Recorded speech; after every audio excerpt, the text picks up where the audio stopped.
कार्यक्रम के पुण्यार्चक हैं श्री वर्धमान श्वेतांबर स्थानक वासी जैन श्रावक संघ ट्रस्ट, उपाध्याय प्रवर प्रवीण ऋषि चातुर्मास समिति। तो देखिए, जिस धवल सेठ से उनको खतरा है, हर बार धवल सेठ क्या करता है, मुसीबत में डालता है, और वापस जब मिलता है तो श्रीपाल उसको प्रेम से साथ में रखते कि भगाते हैं, साथ में रखते। कैसे रखते हैं? प्रेम से, जिक्र ही नहीं करते कि तूने मुझे धक्का दिया है, जुबान पर बात भी नहीं आती है, और मन में डर भी नहीं लगता कि वापस मेरे साथ कुछ खेल खेलेगा। अपना ने तो कोई एक कुत्ता एक बार काट जाए ना, तो हर कुत्ता काटने वाले से नजर आवे,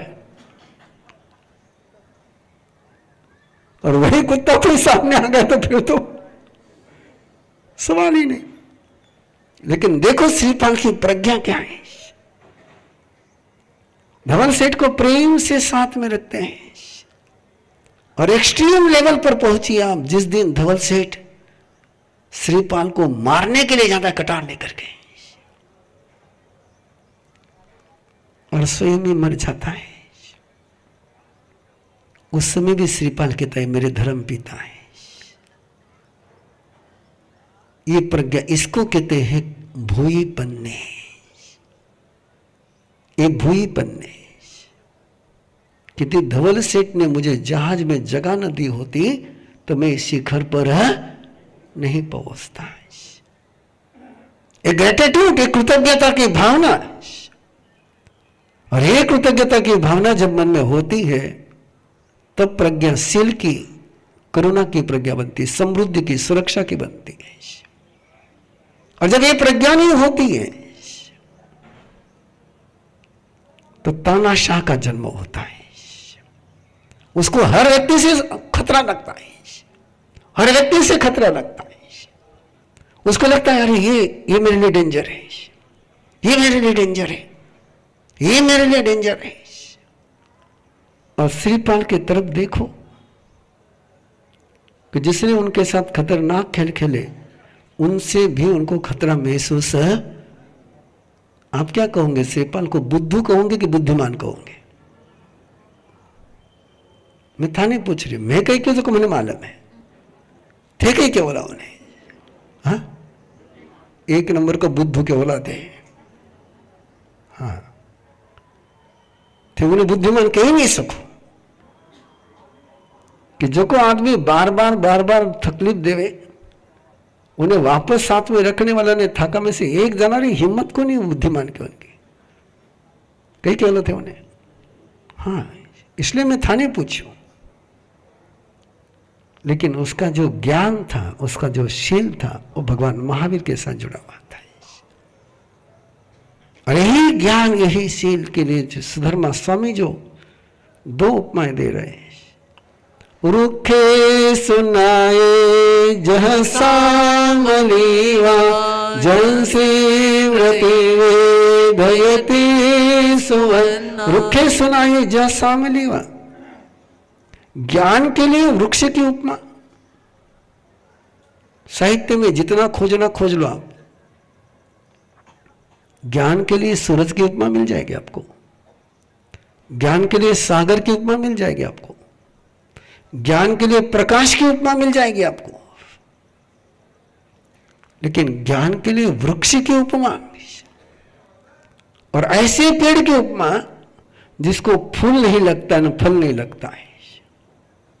पेड़ को चुना भी तो कौन से पेड़ को, जिसको फूल भी नहीं लगता है और फल भी नहीं लगता है। महाराष्ट्र में दशहरे के दिन आपट्याचे पान है ना, उस आपटा जो है ना उसको शालमली वृक्ष कहते हैं, वह है शालमली वृक्ष। उसको ना फल लगते हैं ना फूल लगते हैं, लेकिन लगते क्या केवल पत्ते हैं। और वो पेड़ जो है, उस पेड़ से सुवर्ण नागकुमार जो है उसका वो प्रिय वृक्ष है। जंसी मृति वेदयति सुवर्ण, जो नागकुमार है भवनपति देव, इंद्र है वो, और उसको कौन सा पेड़ अच्छा लगता है? शालमली वृक्ष है। और जितने तुम पुराण के रेफरेंस खोजोगे आपको पता चलेगा कि पांडवों को जब अज्ञातवास में जाना था तो उन्होंने सारे अपने वृक्ष कहां रखे? शालमली वृक्ष पर।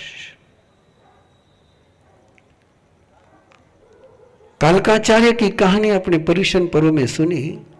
कालकाचार्य ने भी अपने ओगा पात्रा डेस कहां रखा था? शालमली वृक्ष पर। यह सुवर्ण कुमार का वृक्ष है। अब उसका बाकी डिटेल में नहीं जाता हूं मैं आपके साथ, लेकिन उपमा जो सुधर्मा स्वामी ने दी वो शालमली वृक्ष की दी कि परमात्मा का ज्ञान कैसा है। तो बोले जो पेड़ों में शालमली वृक्ष, रुखे सुनाए जो सामली वाश। कभी सोचोगे यदि सोचने का टाइम हो तो कि शालमली वृक्ष को क्यों चुना है? कल्प वृक्ष कह सकते थे। रुखे सुना है जो कल्प उखे, लेकिन कल्प वृक्ष का जिक्र नहीं किया। श्रीफल के वृक्ष का जिक्र नहीं किया। आम्र वृक्ष का जिक्र नहीं किया। जिक्र करते थे किसका? शालमली वृक्ष का। और साथ में कहते हैं जनसिम रे वेति सुवन्ना। रहस्य उसका केवल इतना ही है कि जितना भी बिखरता है, अंदर की एनर्जी बिखरती है, वो डिवाइड होती जाती है। कुछ एनर्जी फूल में चले गई, कुछ एनर्जी पत्ते में चले गई, कुछ एनर्जी फल में चले गई, तो सेंट्रलाइज एनर्जी नहीं हो पाई। जिस भी पेड़ को फल फूल पत्ते लगते हैं उस वृक्ष की मूल एनर्जी जो है 3 धारा में बह गई। और यहां शालमली वृक्ष की जितनी एनर्जी है वो सारी कहां सेंट्रलाइज हो गई? पत्ते में सेंट्रलाइज हो गई।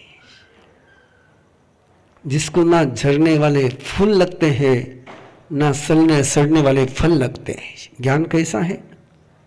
झरने वाले फूल जिसको नहीं लगते और सड़ने वाले फल जिसको नहीं लगते, जो अपने आप में परिपूर्ण है, ऐसा परमात्मा का ज्ञान है। फिर एक बार वाक्य को ध्यान से सुने। कितने ही फूल लगे तो झरने ही वाले, कितने ही फल लगे तो सड़ने ही वाले। और फूल नहीं लगा, फल नहीं लगा, इसका मतलब एनर्जी झरी भी नहीं और सड़ी भी नहीं। परमात्मा का ज्ञान ना झरता है ना सड़ता है। इसलिए केवल ज्ञान को जो कहा गया है वो न्याय का विषय है कि केवल ज्ञान का फल क्या? तो बोले उदासीनता, मस्ती में अपने कुछ नहीं, उदासीन, ऊपर आसन हो गई। ऐसा इसलिए शालमली वृक्ष का दिया है। और कहीं आपको लग नहीं जाए कि परमात्मा का ज्ञान में आनंद की अनुभूति नहीं, शील में आनंद की अनुभूति नहीं, तो कहा वने सुवानंदन माहु सेठम। पेड़ों में शालमली वृक्ष और फॉरेस्ट में नंदनवन, कि जहां कोई भी जाए तो आनंद की अनुभूति हो जाए। रामेश्वर, रामेश्वर थोड़ा शार्प करो, थोड़ा। जहां जाए तो आनंद की अनुभूति हो जाए, जहां एक भी कांटा नहीं चुभता है, जिस जंगल में एक भी जहरीला पेड़ नहीं होता है, नो सिंगल। नंदनवन उसको कहते कि जहां एक भी जहरीला पेड़ नहीं होता है, एक भी कांटा नहीं होता है, 12 ही महीने जहां पर केवल केवल केवल आनंद की ही अनुभूति होती है। और नैसर्गिक, टेम्परवारी नहीं, टेम्परवारी नहीं, परमानेंट। ना उसको सींचना पड़ता है, ना उसकी सुरक्षा करनी पड़ती है, जो अपने आप पनपते जाता है। और इसलिए इंद्र भी वहां पर नंदनवन में आनंद की अनुभूति करने के लिए आते हैं। What is the reason? कि स्वर्गलोक में जितना भी सुख है ना, वो बड़ा गजब का सुख है। ये आपको आपको आश्चर्य लगता ना कि मोबाइल मत लाग्यो ने एक बार तो ना खावन की याद आवे ना पीवन की याद आवे ना टाइम रो भान पड़े, सगळो उरा में डूब जावे, हाथ में कहीं नहीं आवे, हाथ में ओनली वर्चुअल, ओनली वर्चुअल। स्वर्ग का सारा सुख वर्चुअल है। कैसा है? वर्चुअल है। और नंदनवन का सारा सुख कैसा है? रियल है। वहां तो जितने भी पेड़ हैं वो सारे वही क्रिया के, जो भी है सारा क्या वही क्रिया का है। जैसा चाहो वैसा बना लो, लेकिन यहां चाहने का सवाल ही नहीं, रीढ़ी माल है। गोचरी का आनंद पता है आपको? हेलो, गोचरी का आनंद पता है आपको? नहीं ना? हाँ, इसलिए आप नंदनवन का आनंद महसूस नहीं कर सकते। आपको जो खाना होता है आपको बनाना पड़ता है, जो खाना है वो बनाना पड़ता है। खावन की इच्छा भी करनी पड़े, यो पदार्थ खावनो है, इन्हें इसको बनावनो है। हम सब नंदनवन में जाते हैं। गोचरी क्या है? नंदनवन है। बनाना नहीं है, भगवान का बनाना नहीं। हाँ, गणेश रियते पुप्पेसो बमराजा, नो हेडेक। और तुम कितना ही कुछ भी करो, थाका थाली में मैक्सिमम 2 या 3 सब्जियां आ सके। एक बार थे महाराज की पात्री देख लो ना तो घर छोड़ने आ जाओ।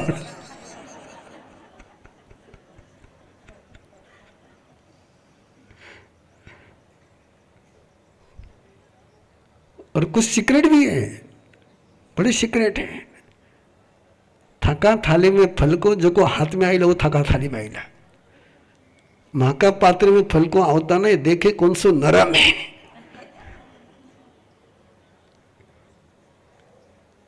गणित बहुत अच्छा अच्छी सीक्रेट है। थाका ग्लास में दूध भरने से तो मलाई लारे जावे।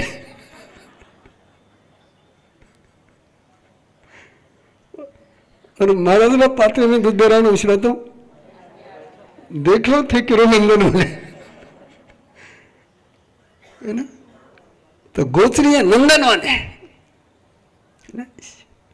बाकी सब तो उद्देश्य हम के गढ़ में था मामला। क्यों परमात्मा ने कहा कि औदेशिक मत ले? कि औदेशिक जब भी लेगा तो वही होगा मामला।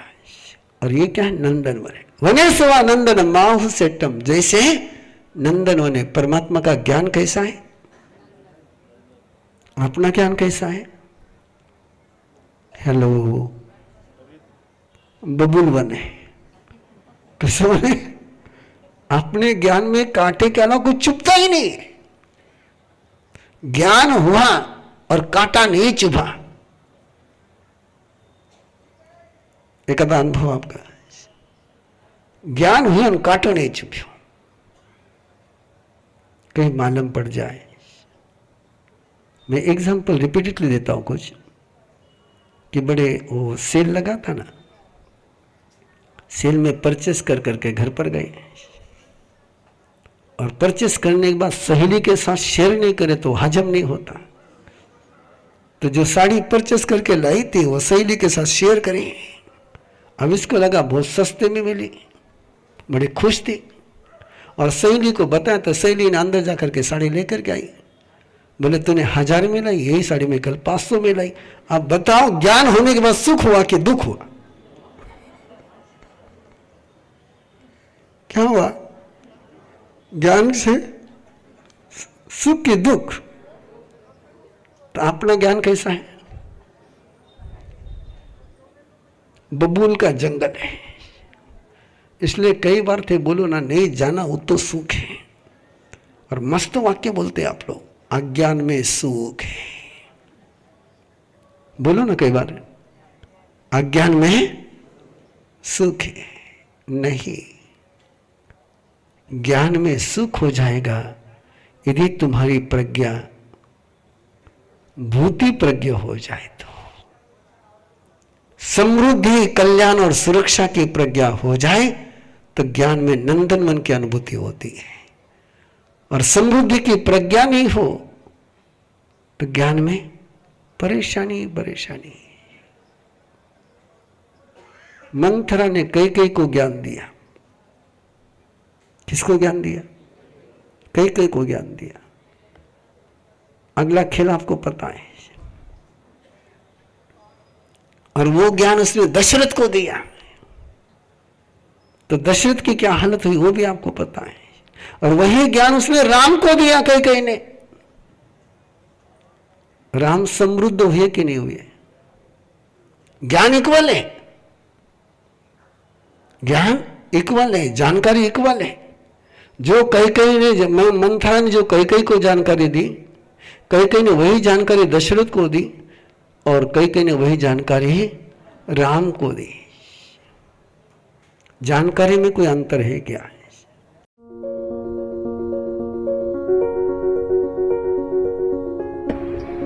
मेरी जो एक टीचर की जर्नी रही है वो बहुत अनूठी रही है।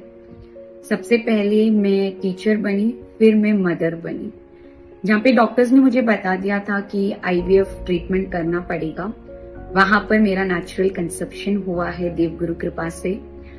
और जो हाई रिस्क प्रेगनेंसी है, through out the pregnancy period मुझे कभी वो हाई रिस्क लगी ही नहीं। पर्सनल लेवल पे, प्रोफेशनल लेवल पे, स्पिरिचुअल लेवल पे, हर एक डायमेंशन में ग्रोथ हुई है। मेरे जो पीरियड्स इरेगुलर थे वो भी रेगुलर होना शुरू हो चुके हैं। प्रॉब्लम्स सुलझ गए। एक रिश्ते में जहां पर इतनी कड़वाहट थी, उस रिश्ते में अभी मिठास और आशीर्वाद घुल गया है। सही मायने में आशीर्वाद का अर्थ ट्रेनर बन के ही सीखा है।